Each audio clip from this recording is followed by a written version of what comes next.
Good morning po sa ating lahat. Isang malamig at malamig pa rin na umaga para sa ating lahat.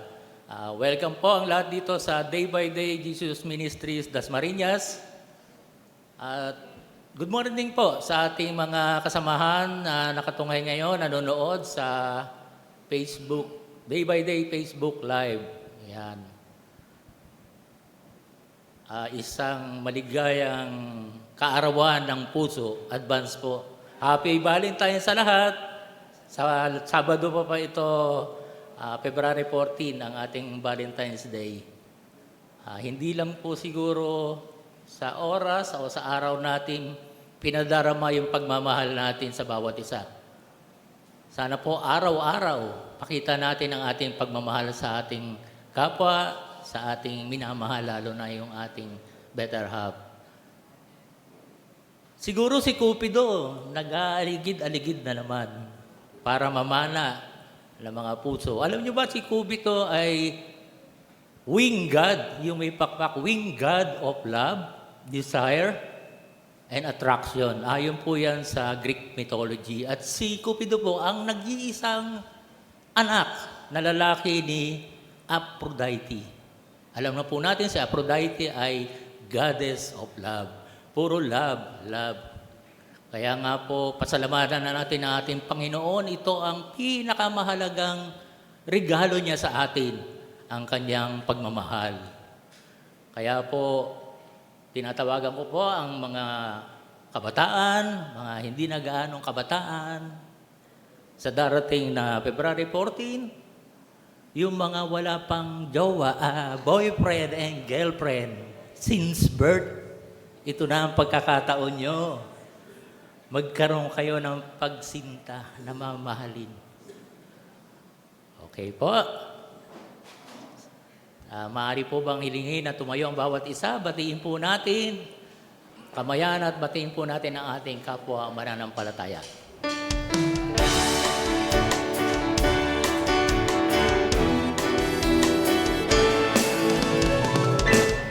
Puso ko'y masaya magkasama ko kayo, sa Diyos umiibig. Puso ko'y masaya magkasama ko kayo, sa Diyos umiibig. Kainang papasan ang kanyang tanawin, na Diyos ang pinupuri natin. O ako'y masaya magkasama ko kayo, tanging sa Diyos ay umiibig. Ang puso ko'y masaya magkasama ko kayo, sa Diyos umiibig. Puso ko'y masaya magkasama ko kayo, sa Diyos umiibig. Kainang mapasman ang kanyang tanawin, na Diyos ang pinupuri natin. O ako'y masaya magkasama ko kayo, tanging sa Diyos ay umiibig. O kainang mapasman ang kanyang tanawin, na Diyos ang pinupuri natin. O ako'y masaya magkasama ko kayo, tanging sa Diyos, tanging sa Diyos, tanging sa Diyos ay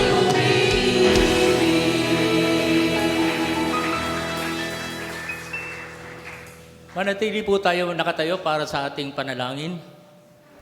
Aming Diyos na makapangyarihan sa lahat, dumadalangin po kami. Nagpapasalamat sa buhay na pinagkaloob mo. Salamat po sa pag-iingat na ginawa mo sa amin, ginawad mo sa amin na nakarating kami ng payapa, ligtas sa lugar na ito. Hiling at dalangin din po namin na sa amin pong paggawi mamaya, gayon din po ang iyong igagawad na pag-iingat. Salamat po sa mga biyayang aming natanggap. Buong linggong sagana sa biyaya, pinansyal, o ano man po itong pinagkaloob mo, mga pagsubok na aming pong nadaanan. Salamat po sa iyong kabutihan. Muli, Panginoon, kami po ay lumalapit sa inyo, humihingi po ng paglilinis, pagpapatawad sa lahat po ng aming mga nagawang kasalanan. Mga kasalanan po namin, na sadya man po o hindi sinasadya, patawad po sa lahat ng ito. Patawad din po sa mga kasalanan namin sa isip, sa salita at sa gawa. Iingatan mo po kami sa aming pananalita para po hindi kami makasakit ng damdamin ng aming kapwa. Lord, sa umagang ito, ang mga hinanda pong gawain, mga sayawan, awitan, alam po namin na ginagawa po namin ito upang kayo lang po ang mabigyan namin ng kataas-taasang papuri, panalangin, pagsamba, at higit po sa lahat, pasasalamat.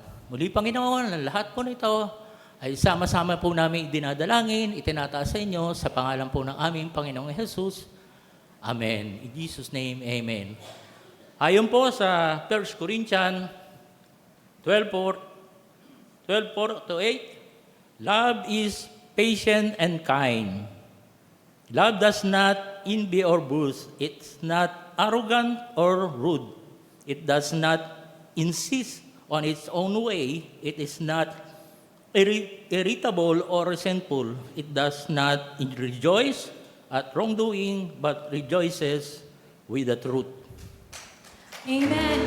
Panginoon, maraming salamat sa di maipaliwanag na kagalakan na itinatanim mo sa aming puso. Sa umagang ito, ikaw lang ang aming pupurihin at sasambahin.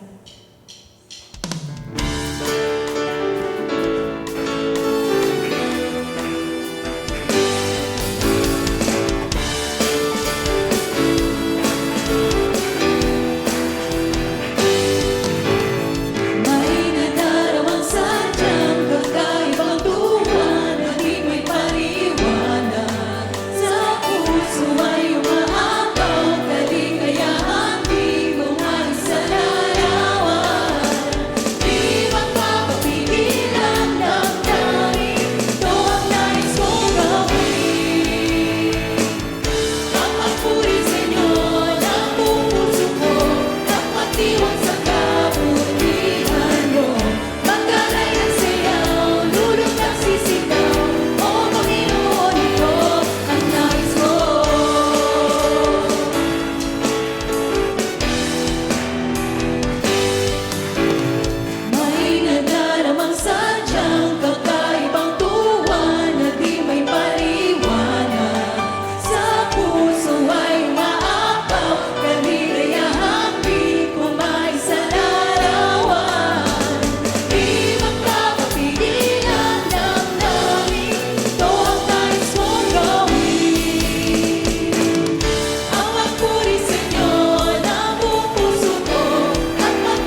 panibagong lakas. Salamat, Panginoon, dahil una mo kaming inibig. Kaya, Panginoon, nandito yung puso namin na nagmamahal din, Panginoon, ng patuloy sa inyo. Walang salita ang kayang mag-express kung gaano ka namin kamahal, Panginoon. Pero dito sa aming aawitin, nawa kahit papano, Panginoon, makita mo ang nilalaman ng aming puso.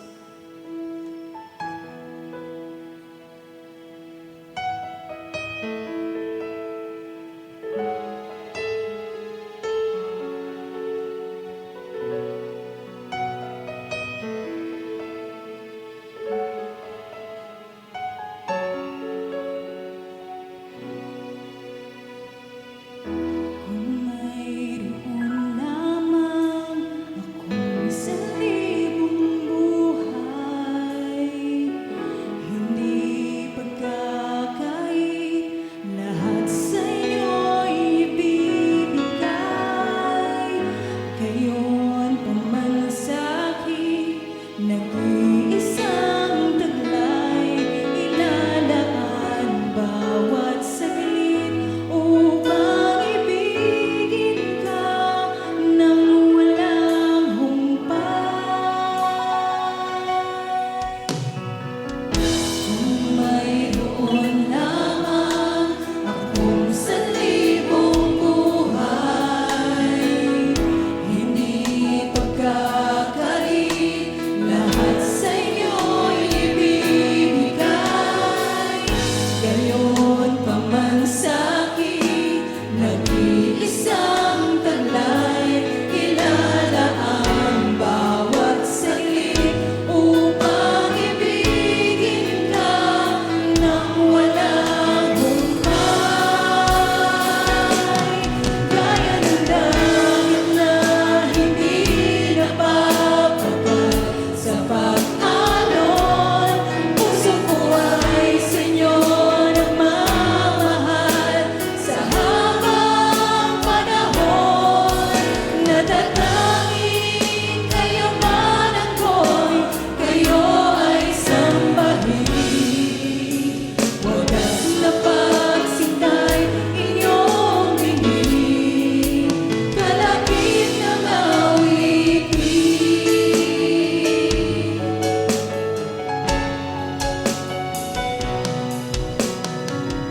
Kung mayroon lamang akong sa libong buhay, hindi pagkakait, lahat sa inyo'y ibibigay. Gayon pamansaki, nag-iisang taglay, ilalaan bawat saglit upang ibigin ka nang walang humpay. Gaya ng dagat na hindi napapagal sa pag-alon, puso ko ay sa inyo magmamahal. Sa habang panahon, natatanging kayamanan ko'y kayo ay sambahin. Wagas na pagsintay inyong bigin, kalapit ng awitin. Gaya ng dagat na hindi napapagal sa pag-alon, puso ko ay sa inyo magmamahal. Sa habang panahon, gaya ng dagat na hindi napapagal sa pag-alon, puso ko ay sa inyo nagmamahal. Sa habang panahon, gaya ng dagat na hindi napapagal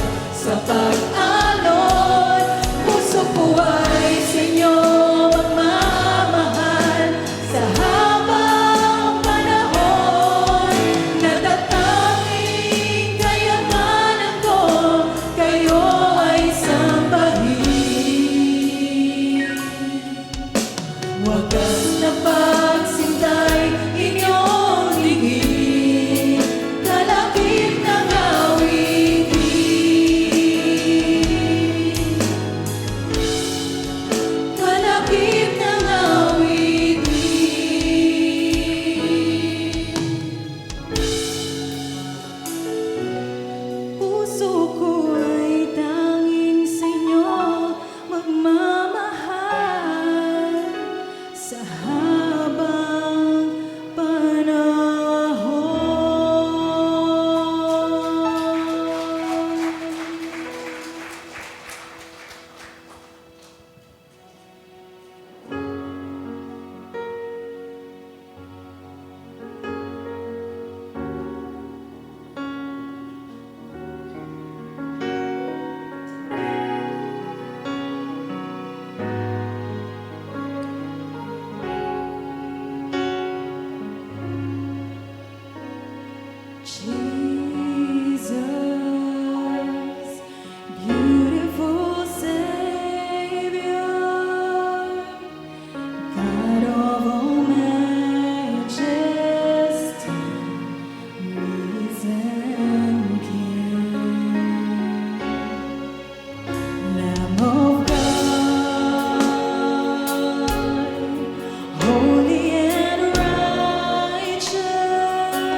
Jesus, I love you.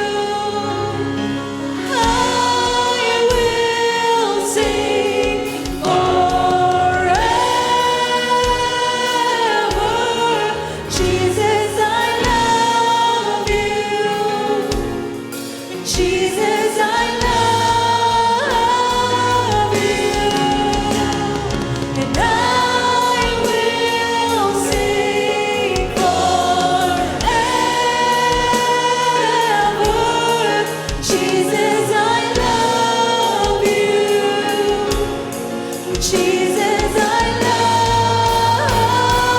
you. How wonderful, how beautiful, name above every name, exalted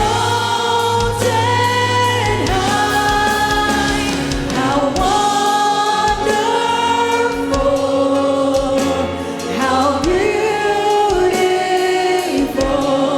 Jesus, your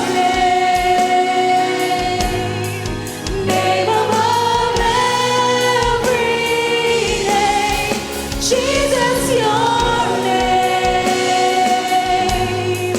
name above every name, Jesus, your name above every name, Jesus.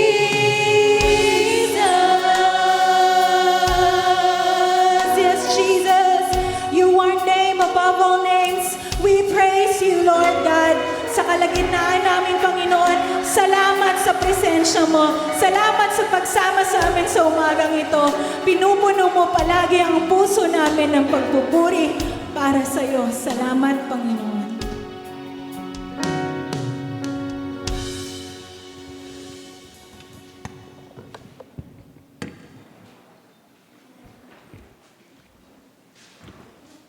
Patuloy nating purihin ang ating Panginoon at sa umaga pong ito ay patuloy natin siyang parangalan, pasalamatan sapagkat siya po ay dakila sa lahat. Kapag nababalisa, lalong sa Kanya, umasa. Aming Diyos, aming Panginoon, maraming salamat po muli sa inyo sa oras na ito. At niloob ninyo, Panginoon, na kami po ay malayang sumamba, magpuri, mag-alay, maghandog ng aming po mga sarili, ng aming palakpak, ng aming sayaw, ng aming awitin, ng buong buhay namin. Ito po, Panginoon, ang isa pong handog namin na maiaalay sa inyo. Hindi man po karapat-dapat, aming Panginoon. Nais namin kayo po ay mapapurihan, kayo ay mapasalamatan sa hiram naming buhay na ito. Panginoon, nais naming humingi rin po sa inyo ng kapatawaran sa lahat ng aming mga pagkakasala, sa isip, sa salita at sa gawa. Pakalinisin niyo kami ng inyong banal na dugo. At sa oras na ito, Panginoon, ang lugar na ito, sa inyo po namin ipinagkakatiwala.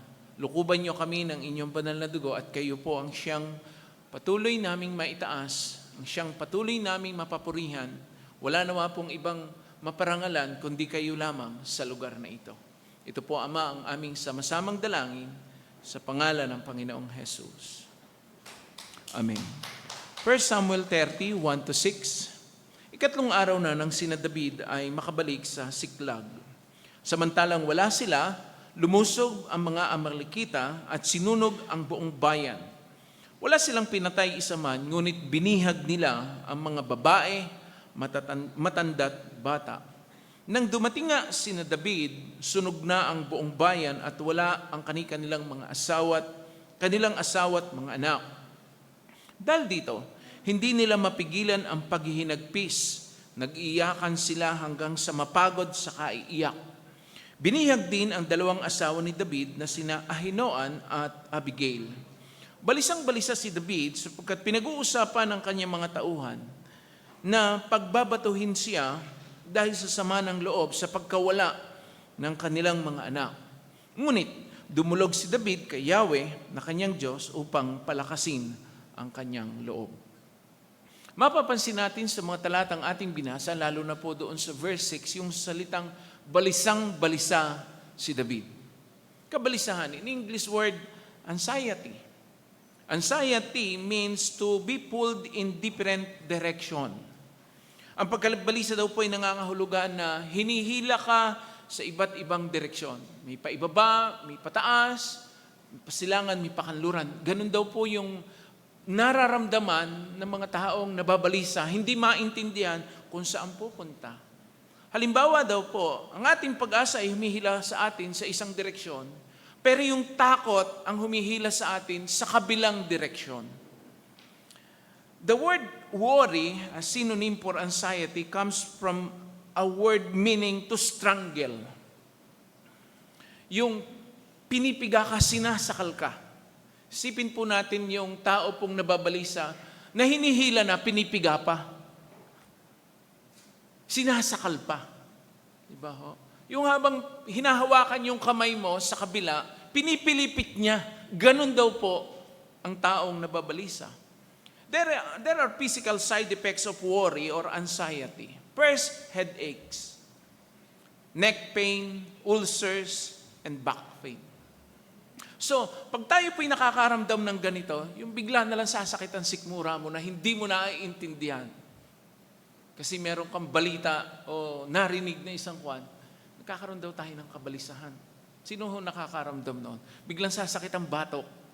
Bigla pong para bang merong gusto mong dumighay pero hindi ka makadighay. No? Parang merong revolusyon sa buong katawan natin. Worry affects our thinking, our digestion, and even our coordination. Ganun daw po ang nababalisa. Isipin natin yung kalagayan ni David nung time na yon. Yung balisang-balisa siya na hindi niya maintindihan kung saan siya pupunta. Kasi po, nagtatalo ang isip niya. Yung asawa niya at mga anak, wala. Nabihag. Yung kanyang mga tauhan, gusto siyang batuhin kasi wala siya. Nung time na yon, yung mga tauhan niya, yung asawa at mga anak, binihag din. Hindi niya talaga maintindihan. Kaya ang sabi po rito, ang pagkabalisa ay nakaka-apekto sa ating pag-iisip, maging sa panunaw ng ating pagkain, maging ang ating koordinasyon. Kaya minsan hindi matuloy yung kausap yung mga nababalisa. Kung saan-saan naroon ang isip. Ang ganda-ganda ng tanong mo, ang sagot, ang layo. Sasabihin mo, nandiyan ka ba? Yung pala ang isip kung saan na nandoon. Kasi nababalisa siya. From a spiritual perspective, anxiety is wrong thinking and wrong feeling about circumstances, people, and things. No? Meron kang maling pag-iisip, maling pakiramdam sa mga nangyayari. Akala mo, eto yon, eto, pero hindi pala yon. Yung pala yung nagkakaroon tayo ng anxiety. Anxiety is the greatest thief of joy. Anxiety is an inside job. Sa loob ng ngalali, hindi sa labas. Ang saya-saya ng paligid pero parang ang lungkot-lungkot mo. Parang nawala kung ano kasi nga nababalisa ka. Kaya hindi sapat na sabihin natin sa ating sarili, tigilan mo na ang pag-alala. Sa pagtatangkang pigilan ang magnanakaw na nakawin ang ating kagalakan. Hindi po sapat yun. Kasi nga nasa sa loob eh. Kahit anong gawin mo, hindi talaga mababago kapag nababalisa ka. It takes more than good intention to achieve victory over anxiety. Kaya pagka po tayo o sino man sa ating kakilala, kaibigan, pamilya, nagkakaroon ng ganon, talagang mahirap. Hindi mo alam kung paano kasi kabi-kabila hinihila siya. Na hindi naman niya maintindihan. Ano ba? Pupunta siya sa CR, kakain ba, iinom, matutulog? Hindi niya maintindihan ang kanyang kalagayan. Aalis ba siya ng bahay? May kakausapin ba siya? Walang koordinasyon. Mahirap po ang nararanasan. Ikaw, ano ang unang ginagawa mo kapag ikaw ay nababalisa dahil sa mga suliranin? Dahil sa mga pagsubok at problema sa buhay. Lahat ng tao ay may mga pinagdadaanan, pero hindi lahat ay nagtatangkang lutasin ang kanilang mga problema sa magitan na magkakaparehong paraan. Hindi po pwedeng yung nangyari sa akin, yung effective sa akin, effective sa iyo. Iba-iba. Iba. So hindi pare-pareho, iba-iba ang dealing. Ano kaya ang pinakamabuting paraan para maaring gawin para ito'y mapagtagumpayan? Yung kabalisahan. Si Haring David niyata ang isa sa mga Bible character ang napakaraming problema, pagsubok na pinagdaanan sa buhay na nagdulot sa kanya ng matinding pag-aalala. Balikan po natin ang mga ilan sa kwento niya. Nang mapatay niya po si Goliath, hinabol na at hinanting na siya ni Haring Saul at gusto siyang patayin dahil sa inggit. Halos hindi na siya makaligtas at makatakas sa ilang pagtatangka para siya'y patayin. Kinailangan niyang magpalipas ng maraming panahon, maraming oras sa disyerto para lang makaiwas sa mga taong gustong pumatay sa kanya. Kinidnap ang buo niyang pamilya at yun nga yung ating binasa. Ang kanyang mga kaibigan ay tumalikod na rin sa kanya at gusto na rin siyang patayin. Naranasan din niya ang kahihiyan dahil sa pangangalon niya kay Bathsheba at yung pagpapatay niya kay Uriah. Ginahasa ang kanyang anak, ng kanyang anak na si Amon, ang kanyang anak na si Tamar. Di ba malaking problema yon? Pinatay ng kanyang isang anak na si Absalom, ang kapatid nitong si Amon. Pinangunahan ng anak niya si Absalom ang pag-aalsa laban sa kanya bilang hari, ganong hari pa naman siya. At labis niyang ikinalungkot nang mapatay ang kanyang anak na si Absalom na nag-aklas sa kanya. Kailangan pa ba natin magpatuloy para isa-isahin pa ang marami niyang problema? Napakadami. Sa katotohanan, mga kapatid, David was certainly a man with many problems. Sobrang dami. Kung babasahin natin ang Biblia, maano ka. Pero papaano niya nalampasan ang lahat ng pagsubok na yon? Anong pamamaraan ang ginawa niya? At anong katangian meron siya? At sinabihan siya ng Panginoon ng ganitong pananalita. Acts 13:22. God testified concerning him, I have found David, son of Jesse, a man after my own heart. He will do everything I want him to do. Di ba? Siya lang ho yung lalaki sa Biblia na sinabihan ng Panginoon, ang taong malapit sa puso ko. Ganong ang dami niyang problema, ang dami niyang pagsubok. Ano ba ang ginawa ni David nung siya po, noong ang buhay niya ay dumaraan sa matinding pagsubok? 1 Samuel 36, balikan po natin. Balisang-balisa si David sapagkat pinag-uusapan ng kanyang mga tauhan na pagbabatuhin siya dahil sa sama ng loob sa pagkawala ng kanilang mga anak. Ngunit dumulog si David kay Yahweh na kanyang Diyos upang palakasin ang kanyang loob. David is distressed, but on top of this, the people are ready to kill him for not having been there when he was needed. Dahil siya po ay leader, siya po ay kinikilala nilang tagapanguna, nung pong nagkaroon ng matinding problema, hindi lang ang kanyang pamilya, pati ang kanyang mga tauhan, siya ang sinisisi, bakit ka umalis? Bakit pinabayaan mo na mabihag ang aming pamilya? Talagang matindi ang kanyang kabalisahan. Meron siyang kabalisahan sa loob, meron din kabalisahan sa kanyang paligid dahil siya ang leader. Alam niyo po kung gaano kadaming mga sundalo meron siya noong time na yun? 600 soldiers. At lahat ng pamilya, lahat ng kanyang mga anak, ng mga pamilya ng soldiers niyang iyon, pati mga lolo't lola, dala-dala ng binihag ng mga Amalekita. Ano ang ginawa ni David nang mawala ang kanyang pamilya at nanganganib ang kanyang buhay? Patuloy ba siya nag-alala? Patuloy ba siyang nagmukmok? Patuloy ba siyang nabalisa? The scripture say, but David strengthened himself in the Lord, his God. Si David ay nagpakatatag sa kanyang paninindigan sa kanyang Panginoon nung time na siya ay nababalisa. Lalo siyang lumapit sa Panginoon. Ang pinagagutan ni David ng lakas ay ang Panginoon na kanyang Diyos. At dahil sa lakas na natanggap niya mula sa Panginoon, nagawa niyang harapin ang mga problema sa buhay.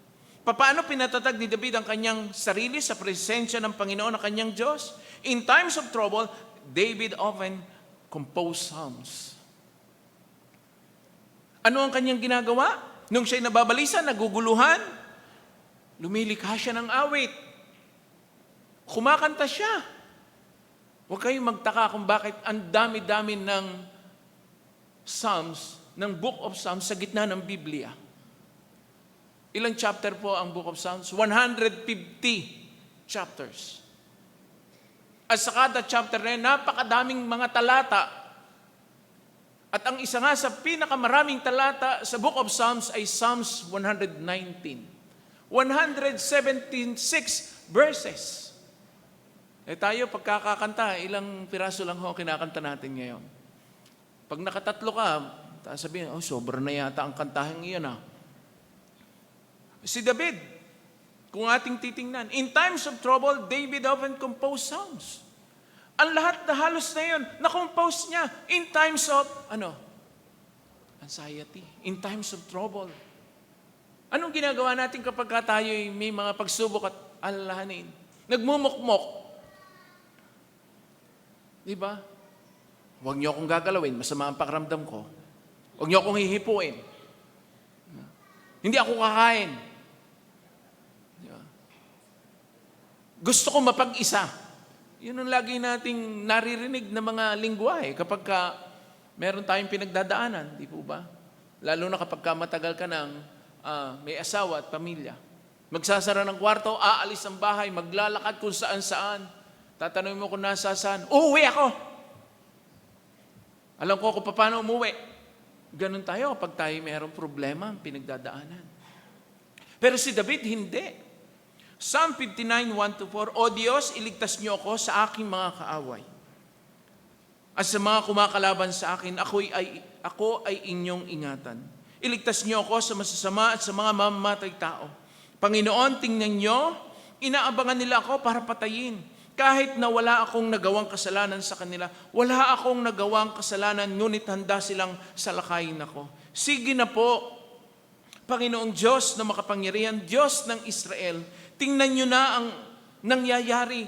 Tulungan niyo ako, kumilos na kayo at parusahan niyo ang mga bansang hindi sumasampalataya sa inyo.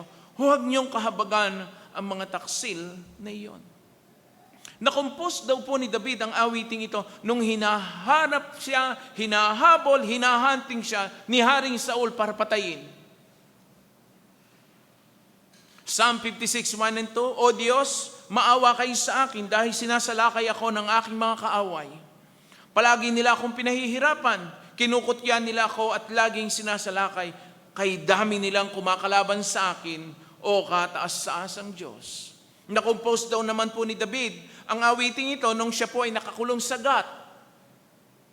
Psalm chapter 3, 1-2, O Yahweh, napakarami pong kaaway na sa akin ay kumakalaban.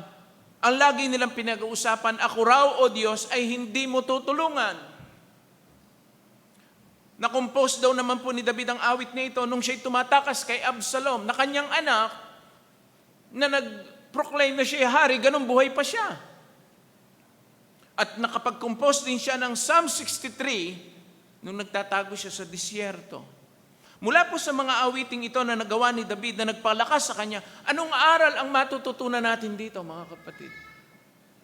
Psalm 56, 3-4, 9-11, Kapag ako'y natatakot, magtitiwala ako sa inyo. O Diyos, pinupuri ko kayo dahil sa inyong pangako. Hindi ako matatakot dahil nagtitiwala ako sa inyo. Ano bang magagawa ng isang hamak na tao sa akin? Wala. Kapag tumawag ako sa inyo, O Diyos, magsisitakas ang aking mga kaaway. Alam ko ito dahil ikaw ay aking kakampi. Panginoong Diyos, pinupuri ko kayo dahil sa inyong mga salita at pangako. Hindi ako matatakot dahil magtitiwala ako sa inyo. Ano bang magagawa ng isang hamak na tao sa akin? Wala. From Psalm 56, we learn that David would place his trust in God to help him. Nakompose niya itong awit na ito.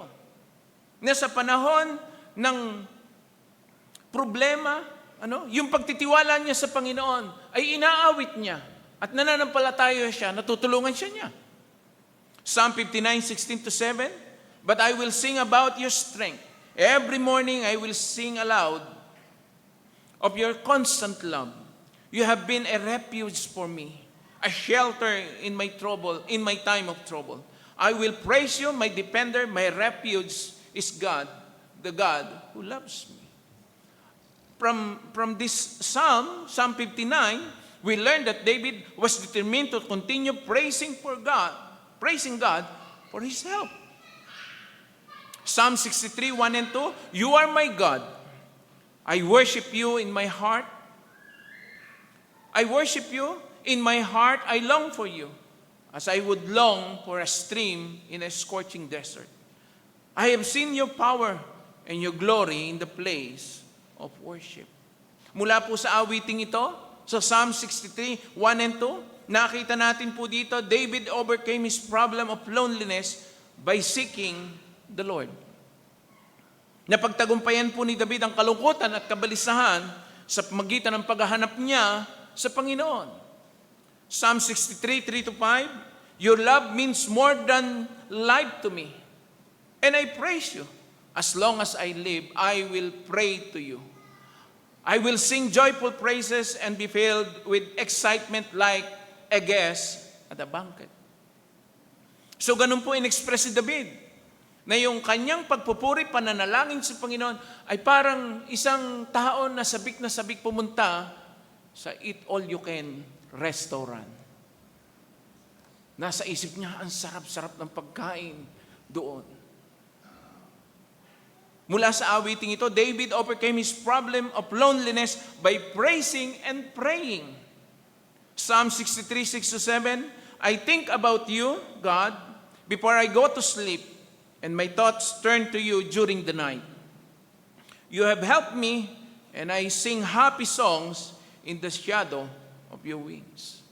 Sa Tagalog po, ang ganda nitong talata pong 6. Kung ikaw ay nililigawan, o ikaw ay minililigawan, pakinggan mo ito. Lamang ka ng gunita ko samantalang nahihimlay. Magdamag na ang palaging iniisip ko ay ikaw. Kung ikaw ang pinadala ng talatang ito, anong iisipin mo? Wow, ako lagi iniisip niya. Kaya minsan ang iba, narorong context sa panliligaw. Ginagamit kasi ito, hindi naman yun talaga ang konteksto. Di po ba? Maraming mga Bible verses ang ginagamit sa maling konteksto. Pero ang totoo, David overcame his problem of loneliness by meditating upon the Lord Himself. Ano ang iniisip niya? Ano ang kanyang pinagbubulay-bulayan? Yung Diyos niya na mabuti, Diyos na nagpakilala sa kanya, hindi lang sa kanya, maging sa kanyang mga ninuno. Ang aral, mga kapatid, sa lahat ng ito, in times of trouble, put your trust in the Lord. In times of trouble, stay close to Him, through praises Him, and praying to Him. Saan humugot ng lakas si David sa panahon ng kabalisahan at pag-aalala? Sa Panginoon, kanyang Diyos. Sa pamagitan ng pagtitiwala sa Panginoon, at ipinakita niya sa pamagitan ng pag-awit, pagpupuri, pamagitan ng pananalangin. Pagka ba tayo po ay may problema, nakakapag-pray ka ba? Parang ang hirap, Kapag ka ikaw ay may suliraning pinagdadaanan, makakaawit ka ba? Pero si David, yun ang ginagawa niya. Yun ang ginagawa niya. Kaya patuloy nating gawin ang mga payo at hamong ito. Tiyak tayo palalakasin ng Panginoon at pangungunahan niya. Dahil sa katotohanan ito, nasabi ni David sa Panginoon, Psalm 63:8, I stay close to you, and your powerful arms supports me. Itong aking kaluluwa sa iyo lang mananalig, kaligtasan ko'y tiyak dahil sa iyo'y nakasandig. Ganito ang ginanawa ni David. At dahil doon, napagtagumpayan niya yung anxiety dahil sa mga suliranin niya sa buhay. Kamusta tayo ngayon, mga kapatid? Sa panahon may kagipitan, papaano natin to hinaharap? O pinalilipas na lang natin, hinahayaan na lang kapag hindi na natin kaya talaga? Maari ba nating maging huwaran ang ginawang ito ni David? 1 Corinthians 10:13, every test that you have experienced is the kind that normally comes to people. So walang problema kayong hinaharap na hindi ko hinarap. Walang sino mang tao sa atin ngayon na magsasabing, ako lang ang nakaranas nito, hindi ikaw. Hindi po. Baka sa ngayon ikaw. Pero lahat daw po ng problema na meron ng isang tao, nararanasan ng lahat ng tao. Walang hindi. Lahat ng tao nakararanas ng problema, ng pagsubok at mga suliranin sa buhay. Some are related to family or other matters of personal concern. Some are related to jobs and the issue of financial security. Yun po yung pangkaraniwan eh. Problema sa pamilya, problema sa sarili, problema sa trabaho, problema saan? Sa finances. Problema sa karamdaman. Sa maraming pagkakataon, sinisikap ng tao na harapin ang kanilang mga problema ng nag-iisa. Ano nga ang ginagawa natin? Umaalis tayo, huwag niyo akong hawakan. Hindi ako kakakain. Meron akong pinagdadaanan. Nagsasarili tayo. Nagmumukmok. Di ba? Itinutulog na lang, sasabihin niya pagkatapos nito, maitulog ko lang to, okay na ako. Ano pa ang ginagawa ng iba? Gumagamit ng prohibitable, yung mga pinagbabawal na gamot. Umiinom ng alak. Lahat ginagawa, masolve lang. They leave God completely out of the picture. Ganong alam natin, na sinasabi ng Biblia, lahat ng pagsubok na pinagdadaanan natin, ay ipinagkaloob ng Diyos para subukan lang tayo. Hindi para parusahan, hindi para pahirapan. Pagsubok. Anong sabi Walang pagsubok na dinanas natin na hindi naranasan ng lahat ng tao. At pagdating ng pagsubok na yan, ang sabi ng Biblia in 1 Corinthians 10:13, bibigyan tayo ng lakas ng Diyos para mapagtagumpayan. Kung talagang sagad na at wala ka nang magagawa, wala ho sigurong magulang ang mag-uutos sa kanyang anak na ipagawa ang isang bagay na hindi niya kaya. Walang matinong magulang. Anak, hugasan mo yung plato. Ayusin mo ang mga damit mo. Dahil alam ng magulang na nakikita ng mga anak yung ginagawa niya. Kaya nga mga kapatid, sometimes they even forsake Him entirely by no longer praising Him and praying to Him daily, and by neglecting the assembly in which we gather to edify one another and worship God. May mga pagkakataon pa nga po na sadyang hindi natin talaga isinasangkot ang Diyos sa kwento ng ating mga pinagdadaanan. Sa pamamagitan po ng hindi pagbibigay papuri, sa pamamagitan ng hindi pagdarasal sa Kanya araw-araw, sa panahong may pagsubok. Sa ano pa? Sa pamamagitan ng pagpapabaya at hindi natin pagdalo sa mga pagtitipon kung saan nagkakasama-sama tayo upang magpalakasan ng loob. Alam po ba ninyo mga kapatid na yung iba nagbabayad pa para lang ma-entertain sila? Kaya gumagawa ng paraan para panandaliang mawala ang kanilang kabalisahan. Eto, libre na. Ngiti lang kayo. Diba? Kamayan mo lang yung katabi mo. Kasing minsan po, hindi ka man magsalita, makita mo lang yung isang tao na kasama mo dito sa kapatiran, lalakas na ang loob mo eh.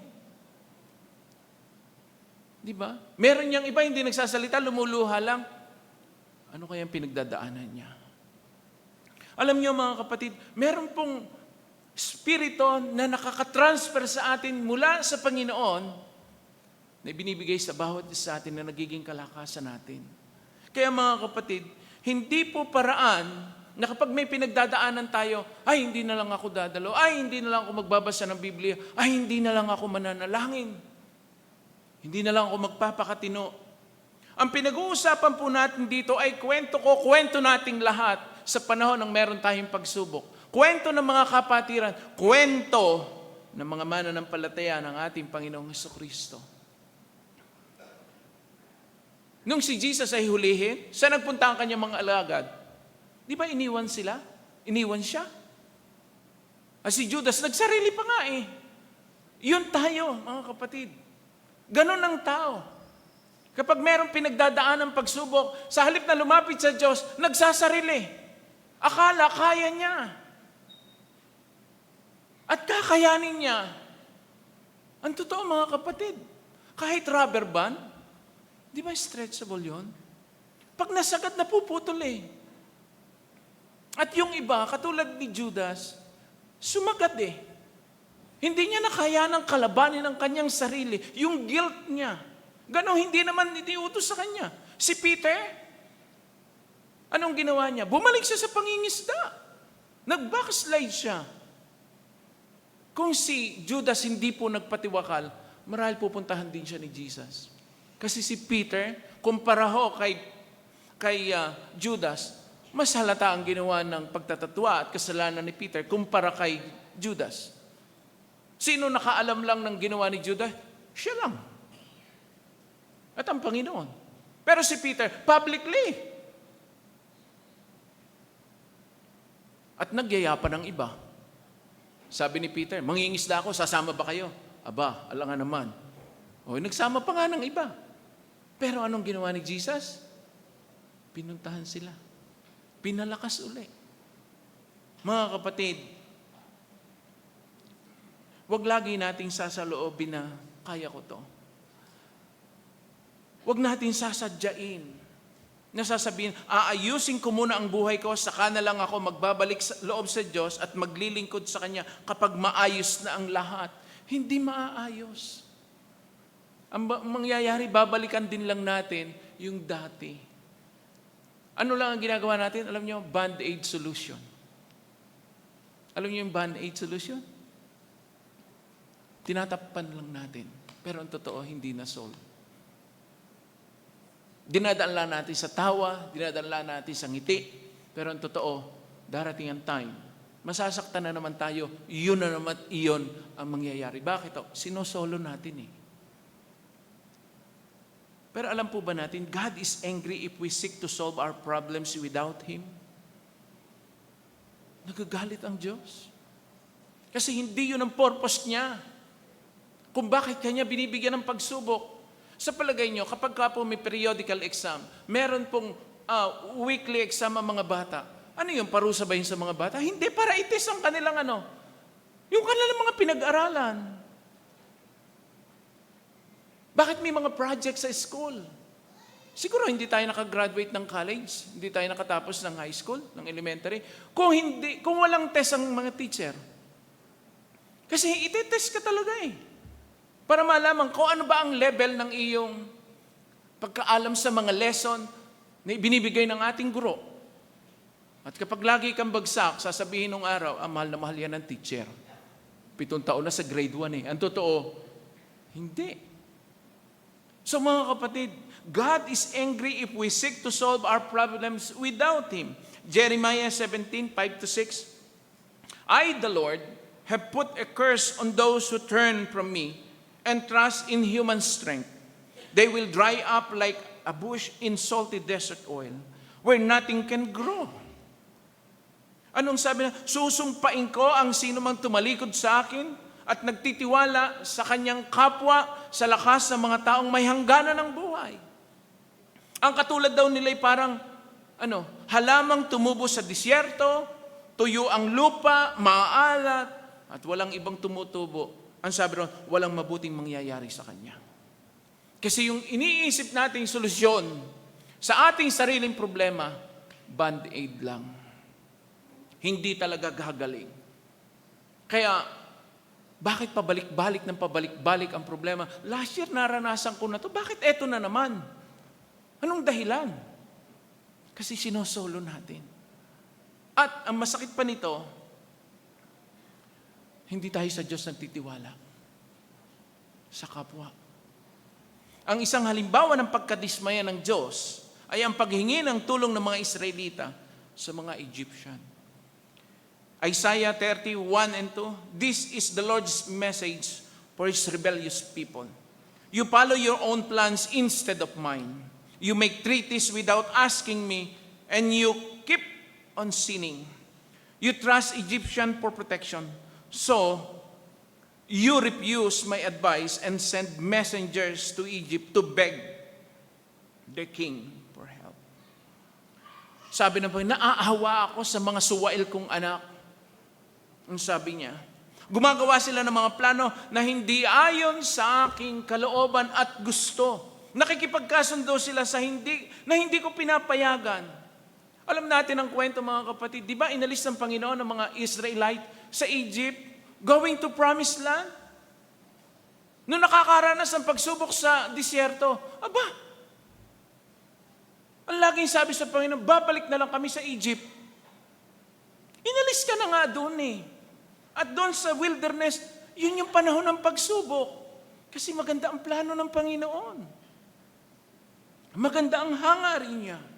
Dahil sa pangyayaring ito, God promised to frustrate the efforts of Israel to solve her problem by herself. Nakarating ba sila sa land of promise? Yung 20 years old above na umalis ng Egypt, going to promised land, hindi nakarating lahat. Wala. Alam niyo kung sino lang nakarating?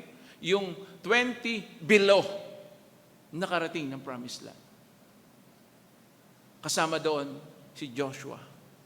At exempted po si Caleb, yung lahi nila. So dalawa lang. Ilan po ang namatay sa desert nung panahon na yun? 603,000 men pa lang ang namatay sa disyerto. Na sinasabi na from Egypt to Promised Land, 40 days lang, lakad kaya. Pero inabot sila na 40 years. Isang generation. Di ba ho? Kung above 40 ka na, mahaba ng pagpapigil sa atin ng Panginoon yan. Di ba? Matagal na tayong pinagtitiisan at pinagtsatsagaan ng Panginoon. Nasa second generation na tayo. Ay kung ikilampas na ng 80, pa third generation ka na. Malapit ka na kay Moses. Di ba? 120 years old po namatay si Moses. Kung wala pa naman, it's about time. Nito pong isang araw, si Hope po, nag-Bible study kami, naikwento ko nga po. Sabi niya, Tay, basahan mo ako ng Bible. Binasa ko po sa kanya yung genealogy ni Jesus. Yung Matthew chapter 1. So, doon sa aking pagkabasa sa kanya, from Abraham to David, 14 generation. From David to the Babylon exile, 14 generation again. From Babylon exile to Messiah, 14 generation again. Sa isang generation, 40 years. So, 42 po yun. 42 generation.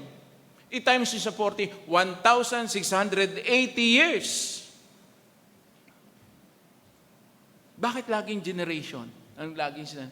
Uulitin ko, mga kapatid, may plano ang Diyos sa buhay natin. Maganda. Kaya totoo yung sinasabing life begins at 40. Huwag na kayong tumaas, mahigit na naman ho lahat yata tayo sa 40. At yung iba, maging aral po ito, yung mga wala pa sa 40 at malapit na mag-40.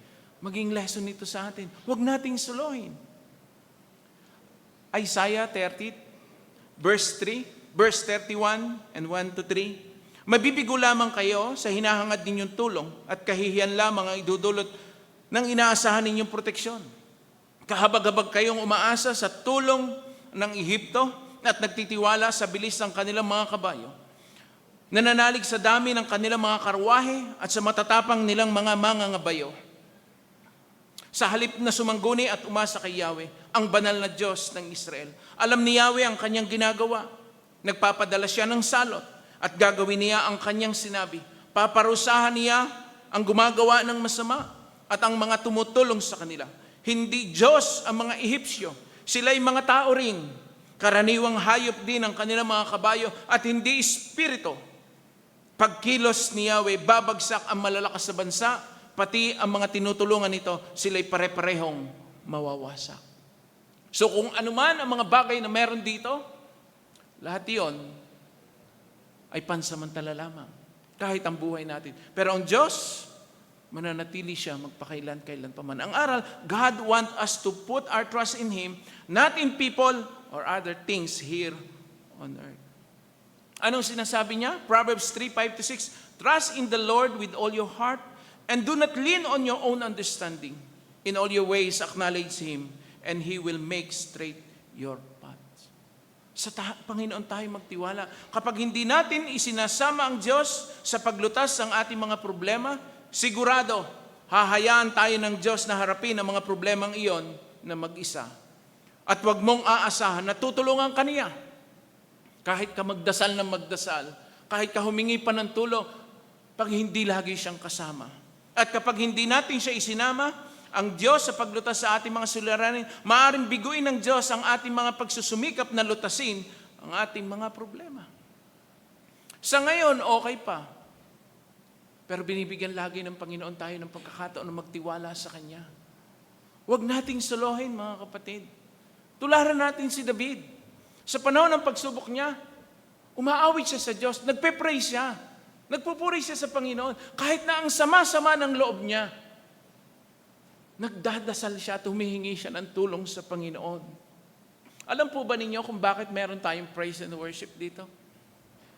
Anong purpose? Para kantahan lang tayo? Para awitan tayo? At i-critic natin kung maganda ba ang tunog? At boses ng tagapagpaawit? Hindi po. Alam niyo ang ginagawa sa atin? Ginagay tayo na matuto tayong umawit ng umawit sa Panginoon. Dahil marami tayong pagsubok. Dahil marami tayong pinagdadaanan sa buhay. Makukuha ba yan ng kain lang? Makukuha ba yan ng tulog lang? Hindi. Pero si David, napagtagumpayan niya ang lahat ng iyon dahil patuloy siyang nananalangin, patuloy siyang sumasamba, patuloy siyang umaawit sa Panginoon. Anong sabi ko kanina po? Bakit ang Biblia, ang dami-daming chapter ng Book of Psalms? Hindi ba kayo nagtataka kung bakit? 150 chapters, meron ng Book of Psalms. Iba pa yung Proverbs, iba pa yung Song of Solomons. Anong dahilan? Ang totoo, mga kapatid, nasa sandwich talaga tayo ng maraming pagsubok. Nasa gitna yung alinho, yung Book of Psalms. Basahin mo yung Genesis to Job. And after po ng Song of Solomon, magmula roon hanggang Revelation, nasa ng Book of Psalms? Nasa gitna. Mga kapatid, hanggat naririto tayo may pagsubok. Tandaan natin yan. 1 Peter 5:6-7, humble yourselves therefore under the mighty hand of God, so that at the proper time He may exalt you, casting all your anxiety on Him because He cares for you. Pinaniniwalaan mo ba ito? Pinananampalatayan mo ba ito? Hindi head belief lang kundi heart belief. Na ang sinasabi sa atin, ipagkatiwala natin sa Kanya ang lahat ng ating kabalisan sapagkat totoo, Siya lang talaga nagmamalasakit sa atin. Hindi ang ating asawa, hindi ang ating anak, hindi ang sino mang tao. Siya lang. Dahil kung hindi niya tayo pinagmamalasakitan, hindi niya ipangako sa atin na after this life, there is another life in paradise. Kung hindi niya tayo pinagmamalasakitan. Mahal ng Diyos ang bawat isang tao. Mahal ka ng Panginoong Jesus. Iniwan niya ang langit para sabihin lang sa iyo at ipadama sa iyo na mahal ka ng talaga. Hinayaan niyang siya'y magdusa, mapako sa krus, mamatay, para lang sabihin sa iyo, alam mo ba anak, mahal na mahal kita. At nung siya'y mamamatay na, nasa point of death na talaga si Jesus. Sino ang una niya isinama? Sa paraiso? Magnanakaw.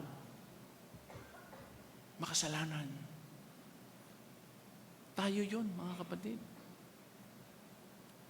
Kahit nasa bingit na tayo ng kamatayan at tayo papaligtas sa Kanya. Ano ang sabi ng lalaki? Jesus, kapag naghahari ka na, alalahanin mo ako. Ano sabi ni Jesus? Ngayon din isasama kita sa paraiso. Alam niyo po ba kung sino po ang unang laman ng paraiso? Hindi banal. Hindi mga banal na tao. Hindi mga taong nasa loob lagi ng simbahan. Makasalanan. Hindi mga taong laging makasalanan. Yun ang kauna-unahang tao na kasama ni Jesus saan? Sa langit. Ang totoo, baka nga nauna pa siya sa paraiso. Kaysa kanya. Ganun pa man, mga kapatid. Huwag mong suluhin at sarili ng problema mo. Niloob ng Diyos na maranasan mo yan para subukan ka. Kung tatawag ka sa Kanya, sa oras ng problema, tutulungan ka niya, sasamahan ka niya. Huwag kang magagalit. Huwag kang sasamaan loob. Huwag kang magtatampo. Huwag personal ang dating. May layunin ng Diyos. Hindi yung katabi mo ang kagalit mo. Hindi yan ang kaaway mo. Hindi yung asawa mo, hindi anak mo, hindi yung mga katao na nandito ngayon. Hindi sila. Niloob ng Diyos yan para tumawag lang tayo sa Kanya. Kapag nandun na tayo sa ganong level, mga kapatid, ng spiritualidad, patuloy nating mararanasan ang pagsama niya. Dahil ang dali-dali naman, mga kapatid, na tanggalin ang problema natin kung talagang gugustuhin ng Diyos. Sa isang salita lang niya, tanggalan lahat. Kaya yun hong nagpapapray ng complete healing, mag-ingat-ingat po kayo, yung salitang complete healing. Ano po ang ibig sabihin ng complete healing? Di wala ka na rito. Kompletong-kompleto. Di ba? Pag-pray niyo po ako, sana ma-healed ako completely. Abay, anong ibig mong sabihin ng complete healing? So hanggat may nararamdaman tayong pain, hirap, pagod, paraan yan para tumawag lago tayo sa Panginoon. Kahit naghihirap, kahit nga ho daw yung nasa electric ka na, hindi kumikilala sa Diyos eh. Nung nando na sa point of death, sino ang tinatawag? Diyos ko, samahan niyo ako. So lahat ng pagod, hirap, sakit, yun ay paraan para tawagan natin lagi siya. Huwag mong salohin, kaibigan. Umasa ka lalo sa Kanya. Aming Diyos na makapangyarihan sa lahat. Maraming pong salamat sa inyo sapagkat napakabuti niyo sa amin. Ang iyong mga salita ay maaasahan. Ang iyong mga salita ay totoo at makapangyarihan. Ang sabi po ng Biblia, ang tao ay tulad lamang ng damo, tulad ng bulaklak, namumukadkad pagdating ng sikat ng araw. Subalit lilipas. Subalit ang salita ninyo, kailanman ay hindi maglalaho. Mula noon at magpakailan paman, hindi magbabago.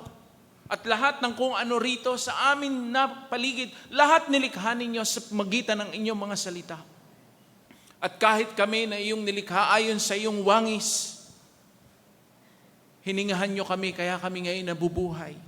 At ang hininga nyo ay ang inyong mga salita. Nabubuhay kami, Panginoon, dahil sa inyong mga salita. At kahit kayo, Panginoong Jesus, ay nagsabi, nung kayo ay tuksuhin ng dyablo, nung kayo ay nagugutom, nung kayo ay nahihirapan, nung kayo ay pagod na dahil sa 40 days and 40 nights fasting, nung kayo tinukso ng dyablo, ang sabi sa inyo, Panginoon, kung kayo'y anak ng Diyos, gawin mong tinapay ang batong ito. Subalit mismo sa bibig ninyo, Panginoong Jesus, nang galing, na ang tao hindi lamang nabubuhay sa tinapay, kundi sa bawat salitang namumutawi sa bibig ng Diyos. Kaya aming Diyos na makapangyarihan sa lahat, pagtiwalaan namin ng lubos ang iyong mga salita. At kung kami may pagsubok, lalo kaming lumapit sa inyo, lalo kaming umasa sa inyo, lalo kaming magtiwala sa inyo upang lalo naming maranasan ang kabutihan at kagandahang loob ninyo. Panginoon, salamat sa inyo. Kayo po ang magusto ng mensahe at aral na nais niyong iparating sa aking mga kapatid na ito ngayong umaga. Ako na yung abang lingkod ay kapos, kulang sa kaalaman, kulang sa karunungan, para ipaliwanag ng husto ayon sa pangangailangang spiritual ng aking mga kapatid na ito, ang iyong nais na iparating sa kanila. Pangunahan niyo kami, aming Panginoon. Ito po ang aming dalangin sa pangalan ng Panginoong Jesus. Amen.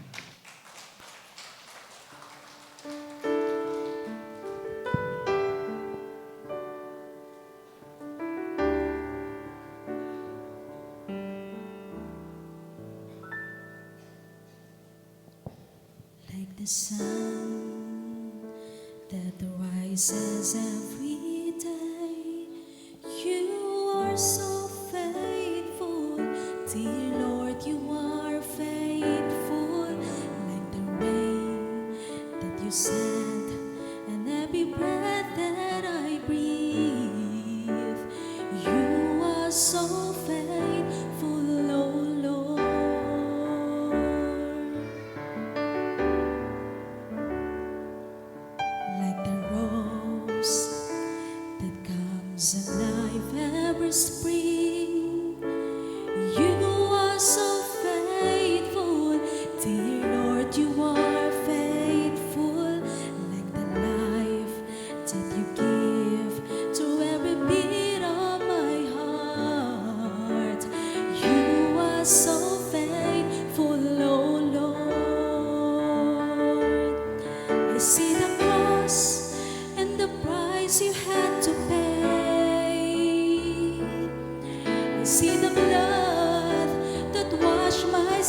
sins away.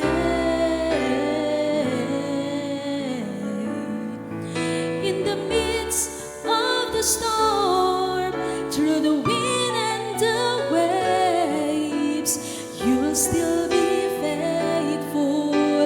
You will still be faithful. When the stars refuse to shine and time is no more, you will still be faithful. You will still be faithful, oh Lord.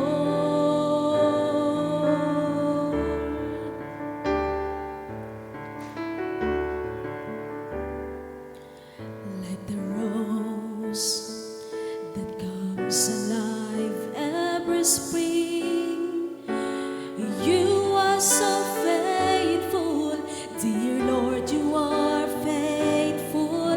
Like the life that you give to every beat of my heart, you are so faithful, oh Lord. I see the cross and the price you had to pay. I see the blood that washed my sins away. In the midst of the storm, through the wind and the waves, you will still be faithful. You will still be faithful. When the stars refuse to shine and time is no more, you will still be faithful. You will still be faithful. You will still be faithful, oh Lord. You are so faithful, oh Lord.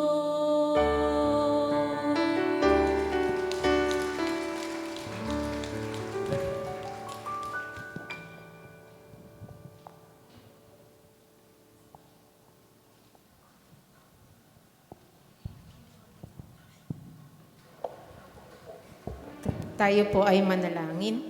Aming Panginoong Hesus na makapangyarihan sa lahat, kami po ay nagpupuri at nagpapasalamat dahil ang pundasyon ng aming pag-asa, lubusang pagtitiwala at pananampalataya ay Ikaw upang kami, kapag kami ay makakaranas ng pagkabalisa, ay amin po itong malampasan ng may katagumpayan. Salamat po kasi alam naming nagmamalasakit ka sa amin at kailanman hindi mo kami iniwanan at pinabayaan. At maging sa aming pagkakaloob ng aming mga handog at ikapo, ito po ay pagkilala namin na lahat-lahat ng mayroon kami, sa iyo po ito nanggaling. Pagpalain at basbasan mo po ang lahat ng ito para sa ikararangal ng iyong dakilang pangalan. Ito po ang aming panalangin sa pangalan ng aming Panginoong Hesus. Amen.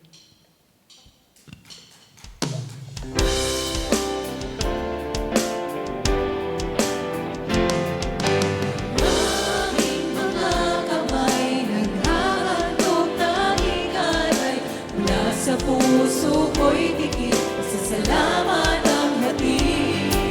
Upang salita niyo ay palaganapin, mapalawak ang makadangin,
Sige po, muli natin papurihan ng ating Panginoon.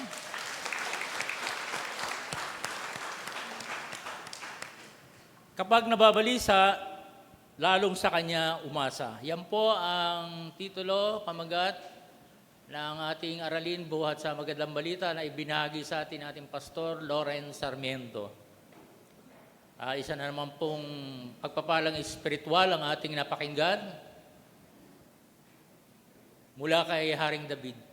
Maaari po nating tularan si Haring David na lahat ng kanyang mga balisaan, lahat ng kanyang mga problema, trial sa buhay ay inasa niya sa Panginoon, itinawag niya sa Panginoon. Maaari din po natin gawin ito.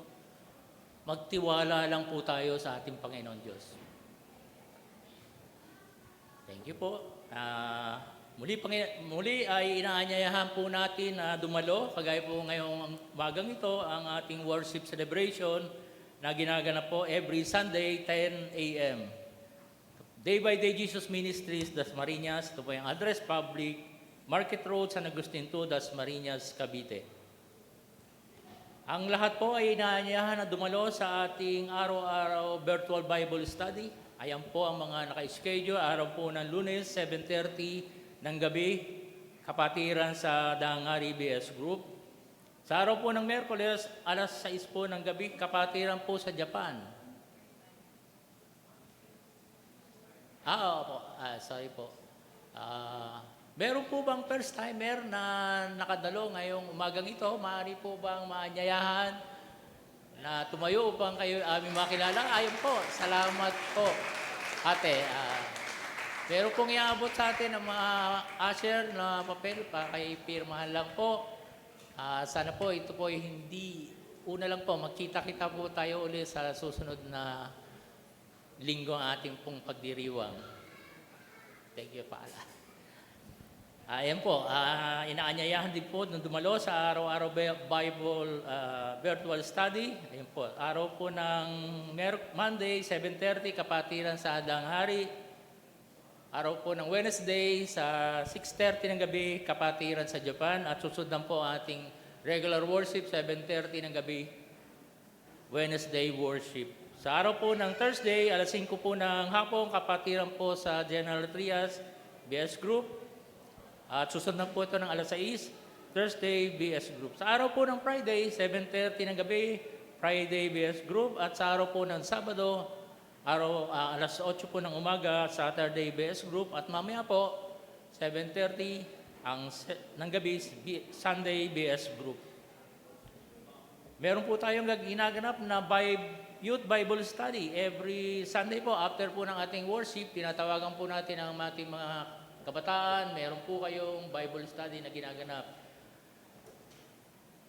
Special announcement po, Youth Fundraising. Ang youth ministry po ay nagkakaroon muli ng panibagong fundraising activity para sa ating anibersaryo. Yan, nakahanda na. Kung maalala po natin, nag-conduct na rin sila noon at ito po ay ang printed shirt na sinuot natin noong nakaraang anibersaryo. At ngayon po ay may panibagong gimmick na naman po. Ayan. Ito po sila po ngayon na naman po ay cap o sombrero na ginagawa. Noong nakarang po, t-shirt, ngayon po ay sombrero naman na mayroong day by day embroidered logo sa gilid for minimalist design. Ayan po. Ayan po yung ang kulay po, black, khaki, white, at navy blue. Available na po ang lahat ng kulay nito. Kung kayo po ay gusto order, ang prices po nito ay 200 pesos lang ang bawat kulay. Ito po ay sombrero po. Ayan po, nasa ating screen. Kung gustong mag-pre-order, contact ninyo lang po sina Ate Abby, Ignacio, Kuya Eugene Calaw, at Ate Nicole Calaw at si Ate Faith Sarmiento. Ayan. Nakasupport ka sa ministry, nakaporma ka pa.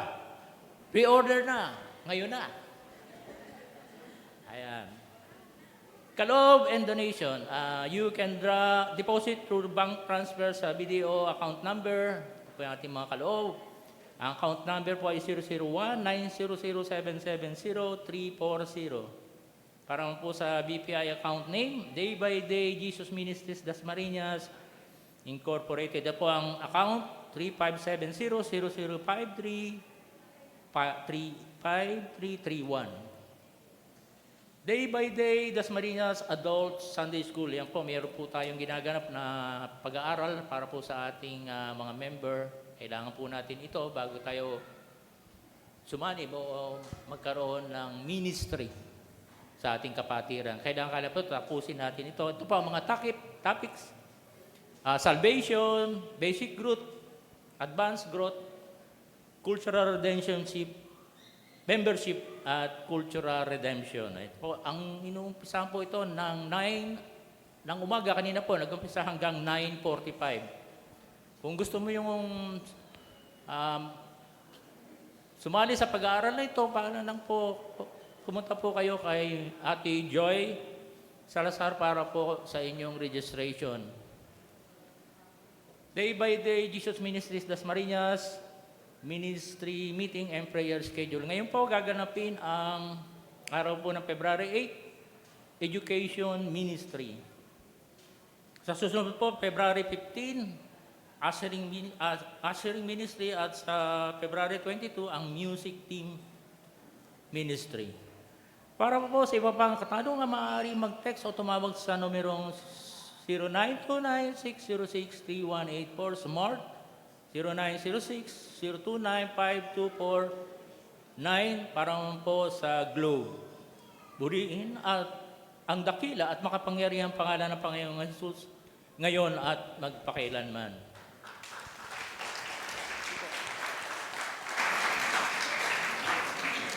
Tumayo po tayong lahat, tayong magwakas sa panalangin.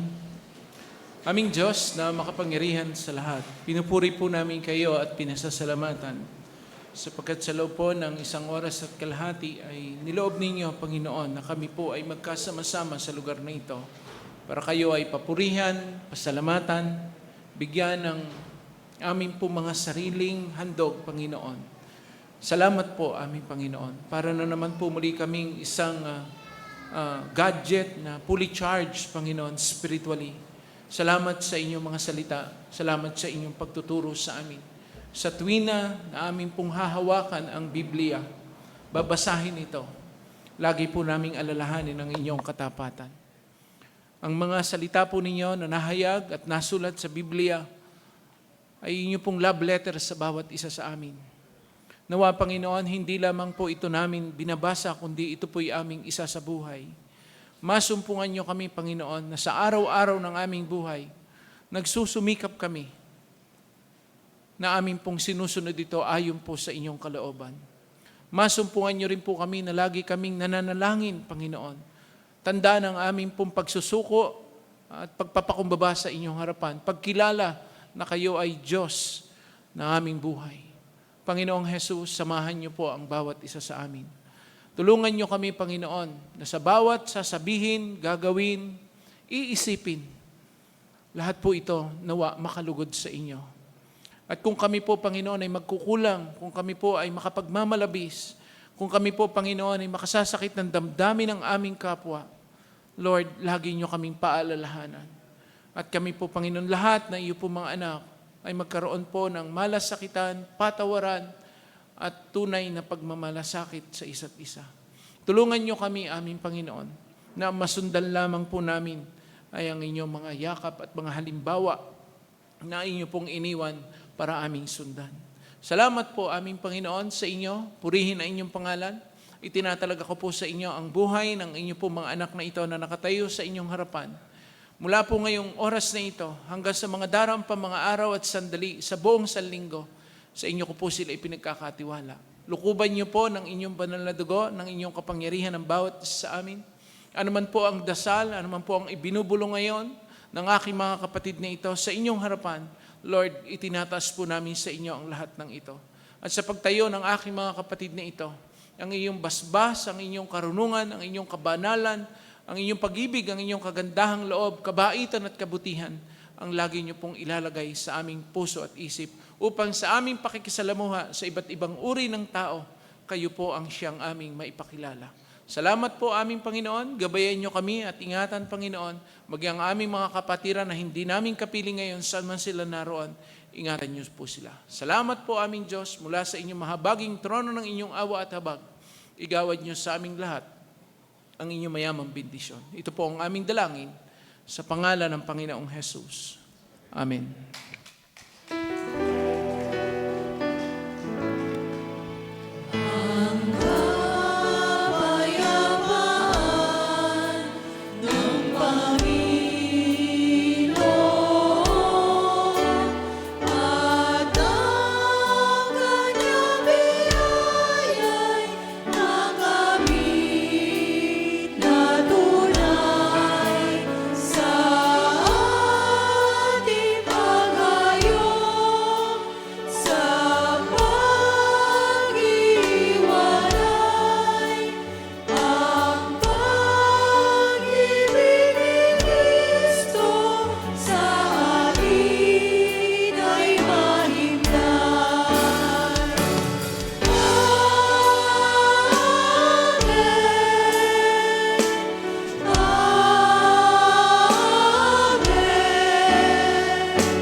Day by day we grow more forgiving. Day by day we are more accepting. Day by day, growing with a kinder heart, like Jesus more and more.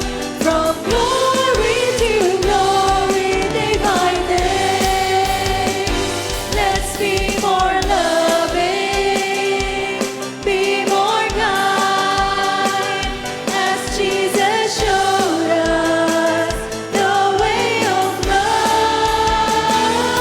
Day by day we grow more forgiving. Day by day we are more accepting. Day by day, growing with a kinder heart, like Jesus more and more. From glory to glory, day by day, into Jesus' day by day, into Jesus' into Jesus'